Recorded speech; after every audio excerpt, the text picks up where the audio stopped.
فرمایا حضور علیہ الصلوۃ والسلام نے انت صاحبی فی الغار و صاحبی علی الحوض، اے ابو بکر تم غار میں بھی میرے ساتھی ہو اور حوض کوثر میں بھی میرے ساتھی ہو۔ اور آقا کریم علیہ الصلوۃ والسلام نے یہ بھی ارشاد فرمایا سب سے زیادہ جس نے میرے اوپر احسانات کیے ہیں وہ ابو بکر ہے۔ حضور نے فرمایا کسی کے مال نے مجھے اتنا نفع نہیں دیا جتنا ابو بکر کے مال نے دیا، جتنا ابو بکر کے مال نے دین کو، اسلام کو، میرے کاز کو نفع دیا ہے، میرے حضور نے فرمایا اتنا کسی کے مال نے نفع نہیں دیا۔ اللہ اکبر۔ فبکا ابو بکر، تو جب یہ بات حضور نے کہی تو ابو بکر رونے لگے۔ وقال ما انا ومالی الا لکا، حضور میں بھی آپ کا ہوں، مال بھی آپ کا ہے۔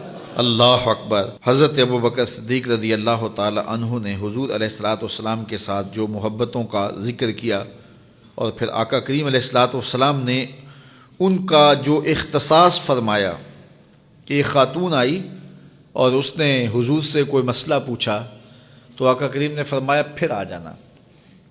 تو اس نے کہا اگر میں پھر آؤں اور آپ نہ ملیں، اس کا مطلب یہ تھا کہ آپ اس دنیا سے کوچ کر گئے ہوں، تو پھر تو فرمایا میں نہیں ملوں گا، ابو بکر تو ملے گا نا۔ تو علماء نے کہا یہ خلافت کی طرف اشارہ ہے۔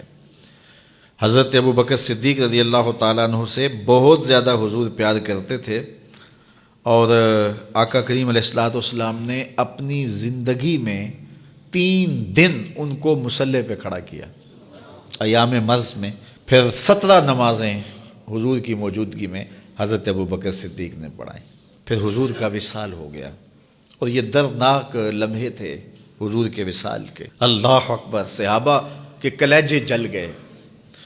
حضرت عمر نے ہاتھ میں تلوار پکڑی اور ایسے کھڑے ہو گئے اور ایسے لہراتے تھے تلوار، اور کہتے تھے خبردار کسی نے کہا حضور کا انتقال ہو گیا میں گردن اتار دوں گا۔ کوئی وصال نہیں ہوا حضور کا، حضور تھوڑی دیر بعد اپنی حالت پہ آ جائیں گے، یہ سکتے کی کیفیت ہے۔ حضرت زید بن عبداللہ کے بیٹے نے جا کے کہا ابا جی حضور کا انتقال ہو گیا، تو انہوں نے باغ میں پانی دے رہے تھے، سب کام چھوڑ دیا، ہاتھ اٹھائے گا اللہم اذہب بصری حتی لا ارا بعد حبیبی محمد احدا، اے اللہ مجھے اندھا کر دے، آنکھوں کے دیے اس لیے روشن تھے کہ تیرے محبوب کو دیکھوں، جب حضور چلے گئے ہیں تو میں نے یہ چراغ کیا کرنے ہیں، بجھا دے ان چراغوں کو۔ تو کیا کیفیت تھی۔ حضرت فاطمہ بول رہی ہیں صبت علیہ مصائب لو انہا صبت علی الایام سرنا لیالیا، میرے اوپر وہ مصیبتیں ٹوٹی ہیں اگر یہ دنوں پہ ٹوٹ پڑتی تو دن کالی راتیں بن جاتے۔ تو تھوڑی خبر تھی حضور کا وصال۔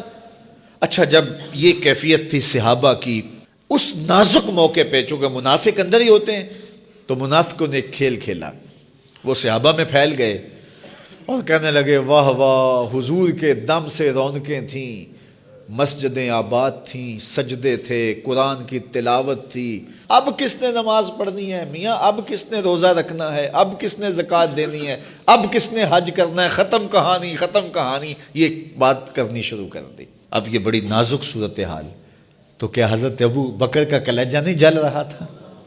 لیکن اس موقع پہ حضرت ابو بکر کھڑے ہوئے، اور پھر حضرت ابو بکر صدیق نے لوگوں سے مخاطب ہو کہا لوگوں مجھے ایک بات بتاؤ کہ تم اللہ کی عبادت کرتے تھے یا حضور کی کرتے تھے؟ لوگوں نے کہا کہ اللہ کی۔ تو کہا کہ کیا حضور کے وصال کے بعد تم اللہ کی عبادت چھوڑ دو گے؟ کہا نہیں۔ کہا مجھے بتاؤ جس دین کو سر بلند کرنے کے لیے حضور نے اپنی ساری زندگی لگا دی، تو کیا حضور کے چلے جانے کے بعد اس مشن کو چھوڑ دو گے؟ لوگوں نے کہا نہیں۔ تو کہا پھر اٹھو اور نبی کے دین کا پرچم تام لو۔ حضور کا وصال ہو گیا ہے، اب حضور کے مشن کو ہم نے اٹھانا ہے اور اپنے کندھوں پہ وہ بوجھ لینا ہے۔ تو کیا جس کے لیے حضور نے اپنی جان تک دے دی تو کیا ہم وہ مشن چھوڑ دیں گے؟ صحابہ کے اندر ہمت پیدا ہوئی، کہا کیوں چھوڑیں گے، ہم تو اٹھیں گے اور پہاڑوں سے بھی ٹکرا جائیں گے۔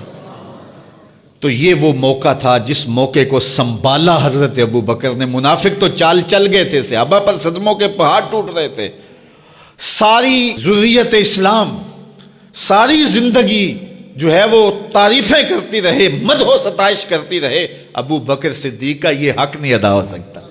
یہ احسان کیا ہے امت کے اوپر حضرت ابو بکر صدیق نے۔